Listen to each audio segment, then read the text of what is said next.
right, good people. Welcome back to Full Circle with Joyce, and thank you again for your feedback and your comments, engaging with me on our SMS line 22999 and also on social media at SwitchTVKE on Instagram and at SwitchTV Kenya on Facebook and Twitter.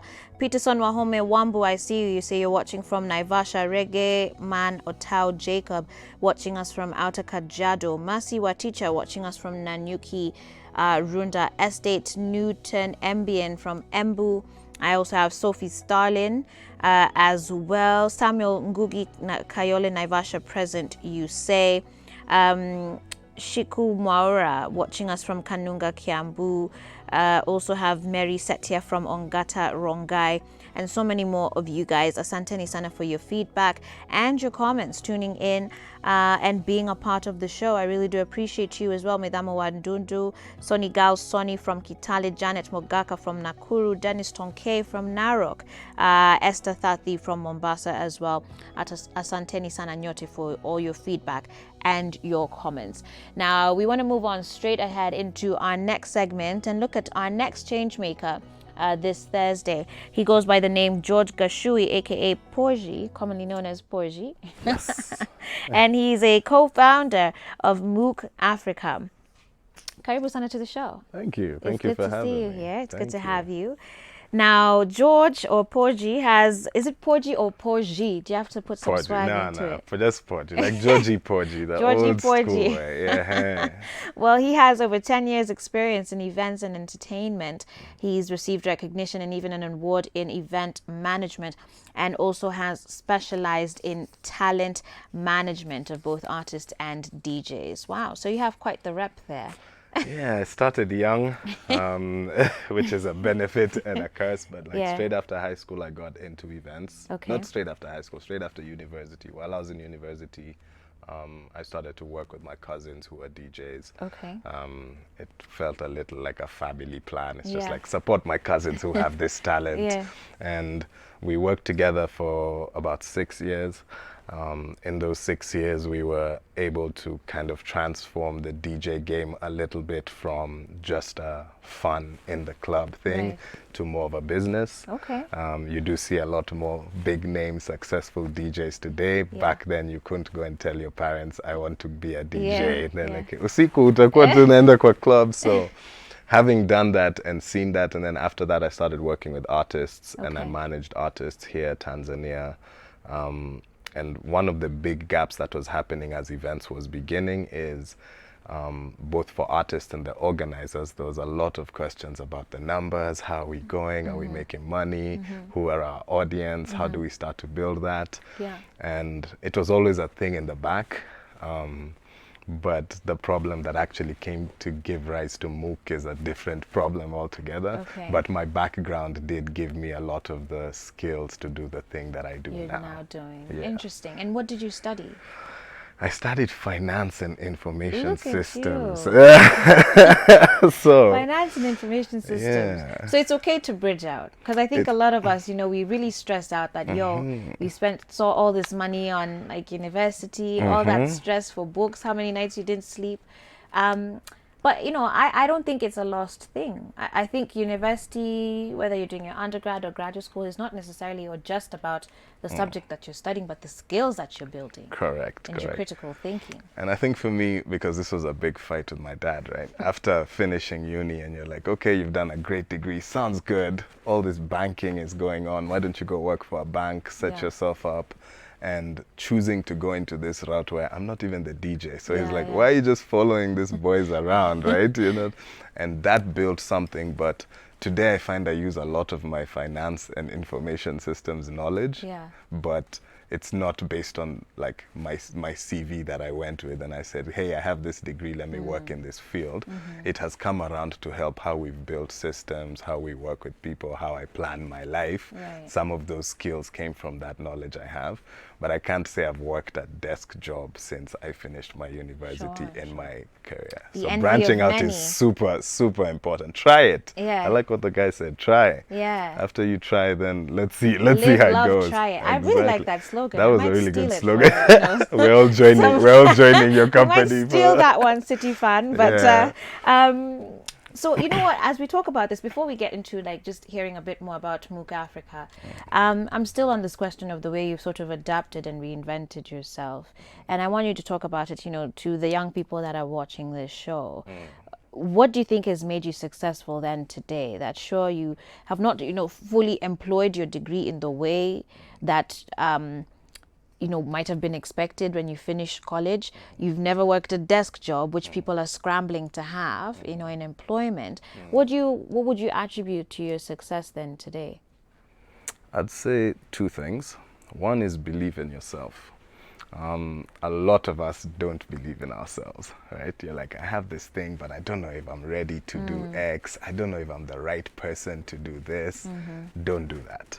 Believe in yourself. If you believe in yourself, then you will have the strength to try. And then you'll have the strength to say, I didn't do well here, but I could do this to make it better. And that's important because it's okay for us to, in fact, we should almost expect failure and embrace it as a stepping stone. Especially when you're trying. I think the part of trial they don't tell you is like, try and fail. Yeah. And then try again now that you've seen where the mistakes are made. Sure.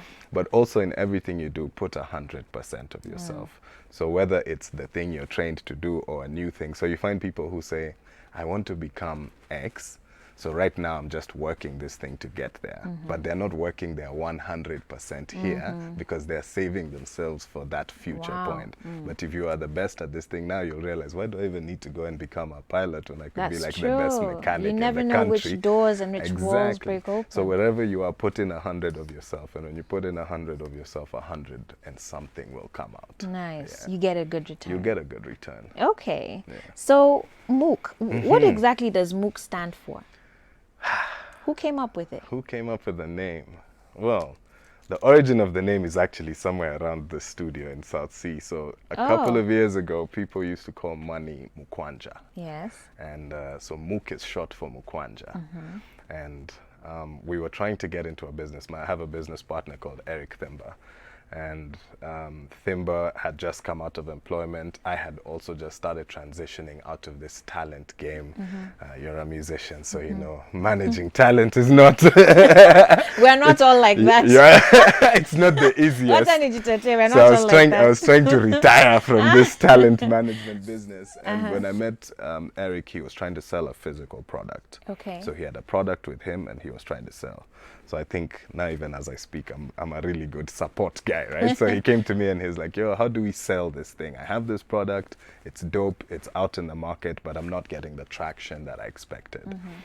And his product was selling tickets, or it was something else? No. So actually his product, very random, was a heat patch that helps women with menstrual pain. Okay. And that, so it was... It's so funny how it's dudes who find themselves in these things. You know, anyway. we care. Right. So Thimba had brought this heat patch. He was selling it in chemists. And I think this is about 2012. Okay. Right?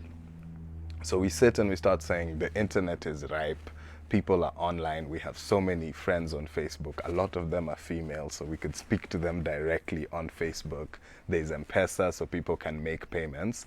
How do we start to sell this product online? So that was our mission. Okay. You have this dope product, it's available, let's sell it online. When we started trying to figure out the online selling space, the only problem we're having challenges was collecting the money. Because when you set up an online shop in those days, you went to Shopify, you went to one of those international sites, but they didn't accept M-Pesa. You needed to have an account and those credit cards, which we didn't have back then. And they were affecting the money now, the Mukwanja side of it. So it's like we can sell, but we're not able to collect the money. Okay. So we started to sit with some developers. So this is the first time now we met real developers to be like, can you build us a system to collect payments? And like, what would it be called? So as we went to sit, we started playing with Mukwanja and then MOOC. Then do we put a full stop? Do we add a H? So we worked on the brand name and the brand idea and the color yellow for like a year. Just trying to think, what is this? Well, the developer was trying to figure out what he's doing. Let me ask you about that, because in many ways that's almost, you were basically trying to solve your own problem. Correct. Like you weren't necessarily... Like it sounds like you didn't even have a business plan. No. The only business was Thimba's. So here we were trying to solve one problem. But it means you guys were either really, I don't know how well those heat patches were doing, but it sounds like either you guys were really rolling in the dough, or you were just really convinced about Huge misconception. So actually, our biggest motivation was that we were not rolling in the door. So I don't know if you remember the Nakumats. Yes. You know, now we have to say, do you remember Nakumat? Yeah. So those days, their payment terms were horrible. You had to wait 90 days, 120 days. And then this is an individual versus all the corporates that sell in supermarkets. So your thing is never on the top shelf. Your thing is never in the front line.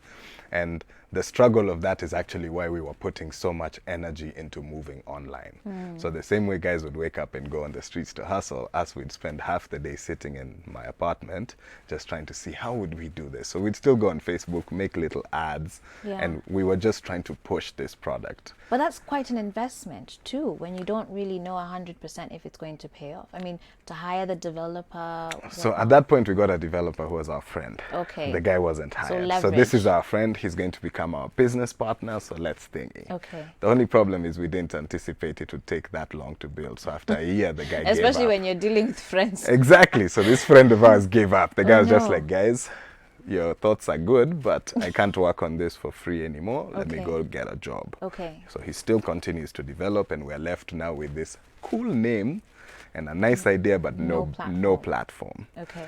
And so then we pack it for a little bit and go back into hustling. Okay. But in the back of our mind, we still have heat patches to sell. So we're looking at like, how do we have ready money here that we can't convert? Yeah.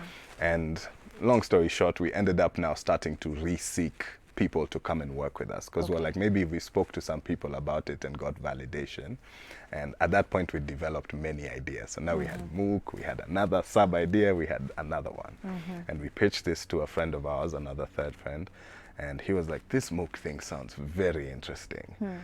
Why don't we try this? What do you guys need? We need an office. Come and work from my office. Nice. So we moved to this guy's office, and then we hired a young developer. Okay. And we're like, now we want to have our own developer, Yeah. so we can thingy.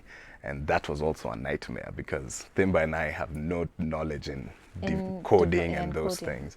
So we spent about 2 years losing money to developers. This is a very long time. I And it's know, so we funny still haven't launched MOOC We at haven't this launched it. And the thing is, like, you know, the way we talk about, like, us, we look at the final product. Yes. And we have no idea.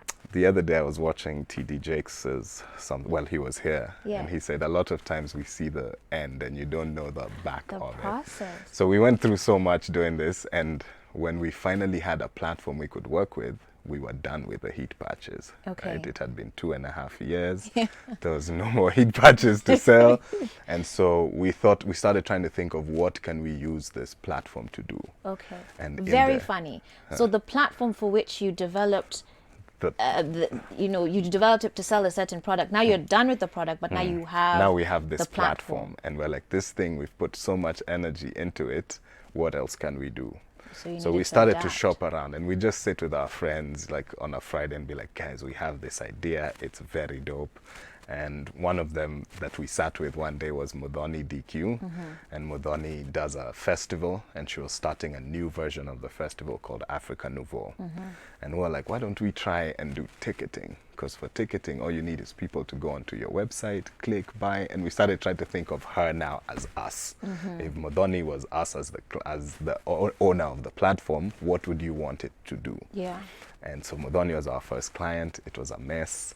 I think we had like a 25% success rate that event. No. Thimba is now our CEO, but Thimba and I were the guys at the door, like scanning tickets and talking to guests. And the most interesting part of that, despite how painstaking it is there's so many people who came to us that day while we were struggling, and they're like, this is the coolest thing we've ever seen in our life. Wow. I just never had to print a ticket. I just showed it on my phone. Yeah. And that motivation is what was like, okay, let's go fix those problems, because we have to do another gig. That's so important, because you're saying your success rate was so low. It is so low. I'm telling you, it was so bad. 25%. Like Less you than, basically I'm telling you. failed 75%. Yeah. If Modoni wasn't our friend, we'd have been fired. We'd have been the worst ticketing company. But you used it as motivation. But to we improve. came and were like, don't worry, even at the door, we'll manage it. We set up the lines. Because again, I do have some events. So it was like, let's make good from the system with what we do on ground.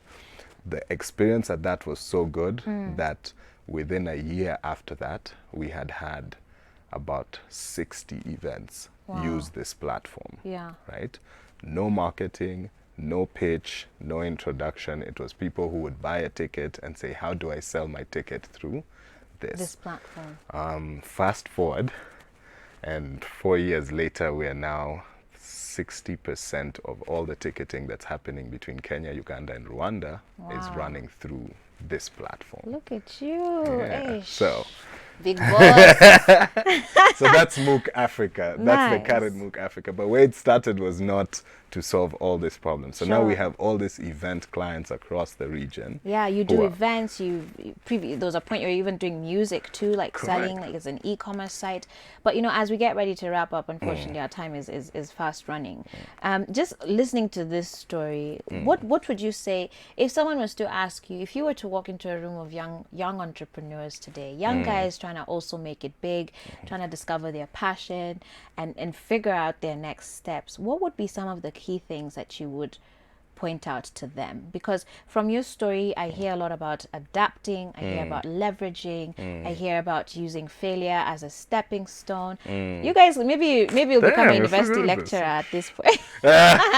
No, we try to speak as much as possible. The other thing we've learned is that there's not enough young people talking to young people. Yeah. So even just being able to pass on knowledge. Your introduction had a lot of the major keys. Number one is that all success comes in little bricks, right? So when we see the big picture, the big building, it got there brick by brick. Yeah. So making sure you know your bricks and you're daily putting one brick. So people want to wake up today and go build a house. A mansion. You don't do that. Right. You wake up today and you go and lay a brick. Right. Then tomorrow you come and you lay another brick. And then Right. you come and make sure these two bricks work together, then you lay a third one. Yeah. So that daily... So this harakishing of our Nah, millennials, we the need to thing you chill. do every single day is what makes that mansion, and that Wow. mansion doesn't just come up. That's So deep. that brick by brick. Number two for me would be perseverance. We don't persevere enough. Also because of this internet age, we see things happening, blah blah. Just click of a finger, something happens. Yeah. Do this happens. That's not how life works. Yeah. So from the time we had the idea in 2012, or started working on the idea, the first ticket we sold was in September 2015. Wow. The first time we made any real money, and I'm just saying real, like a shilling, like this is MOOC's money, was maybe like a year after that. Okay. We still haven't broken even for all the money we've spent on developing the platform and Wow. that. So it means we still have a long way to go. You mean even now? Even now, Yeah. even now, Okay. it's still like... So we totally have to just redefine our thinking of success. Correct. So when you see success, it's a work in progress. People think Absolutely. success is a destination, but Yeah, it's a work it's in a journey. progress. Yeah. Weh, poor G. See you next Thursday. See you next Thursday. Tukulete Monday. Monday we do a lot on personal development, and I think you're a young got guy. you. I got He has a swag, right? Like you guys, got you. let me know if you want to hear him. Come and talk to us again. 229 is the SMS line. But thank you so much for Thank coming you for through. having me. Congrats to you guys. What a Thank you. challenge to Thank so you. many of us. Thank you. And we do hope to see you again here on Full Circle with Joyce. All right, guys, I have to take a break right now. Coming up next, though, our final change maker for the day. Stay tuned. This is Full Circle with Joyce.